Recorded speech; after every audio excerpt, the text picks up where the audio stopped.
యెహోషువ 12వ అధ్యాయము. ఇశ్రాయేలీయులు యోర్దానుకు తూర్పుగా అవతలనున్న అర్నోను లోయ మొదలుకొని హెర్మోను కొండ వరకు తూర్పునందలి మైదానమంతటిలో హతము చేసి వారి దేశములను స్వాధీనపరచుకొనిన రాజులు ఎవరనగా, అమోరీయుల రాజైన సీహోను. అతడు హెష్బోనులో నివసించి అర్నోను ఏటి తీరమునందలి అరోయేరు నుండి అనగా ఆ ఏటిలోయ నడుమ నుండి గిలాదు అర్ధభాగమును, అమ్మోనీయులకు సరిహద్దుగానున్న యబ్బోకు ఏటిలోయ వరకును, తూర్పు దిక్కున కిన్నెరెతు సముద్రము వరకును, తూర్పు దిక్కున బెత్యేషిమోతు మార్గమున ఉప్పు సముద్రముగానున్న అరాబా సముద్రము వరకును, దక్షిణ దిక్కున పిస్గా కొండ చర్యల దిగువనున్న మైదానము వరకును ఏలినవాడు. ఇశ్రాయేలీయులు బాషాను రాజైన ఓగు దేశమును పట్టుకొనిరి. అతడు రెఫాయీయుల దేశంలోనొకడు.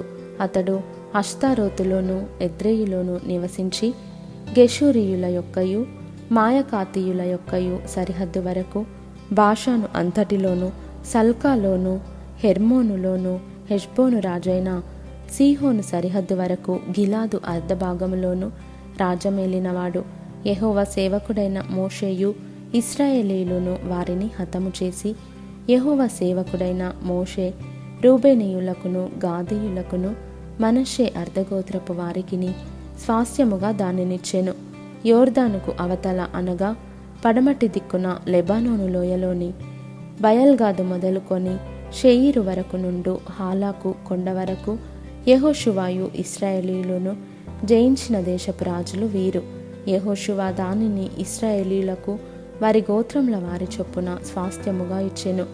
మన్యములోను లోయలోను షెఫేలా ప్రదేశములోను చర్యల ప్రదేశములలోను అరణ్యములోను దక్షిణ దేశములోను ఉండిన హిత్తీయులు, అమోరీయులు, కనానీయులు, పెరిజ్జీయులు, హివ్వీయులు, యెబూసీయులను వారి రాజులను ఇశ్రాయేలీయులు పట్టుకొనిరి. వారెవరనగా, యెరికో రాజు, బేతేలు నొద్దనున్న హాయి రాజు, యెరూషలేము రాజు, హెబ్రోను రాజు, యర్మూతు రాజు, లాకీషు రాజు, ఎగ్లోను రాజు, గెజెరు రాజు, దెబీరు రాజు, గెదెరు రాజు, హోర్మా రాజు, అరాదు రాజు, లిబ్నా రాజు, అదుల్లాము రాజు, మక్కేదా రాజు, బేతేలు రాజు, తప్పూయ రాజు, హెపెరు రాజు, ఆఫెకు రాజు, లషారోను రాజు, మాదోను రాజు, హోసోరు రాజు, షిమ్రోన్ మెరోను రాజు, అక్షాపు రాజు, తానాకు రాజు, మెగిద్దో రాజు, కెదెషు రాజు, కర్మేలులో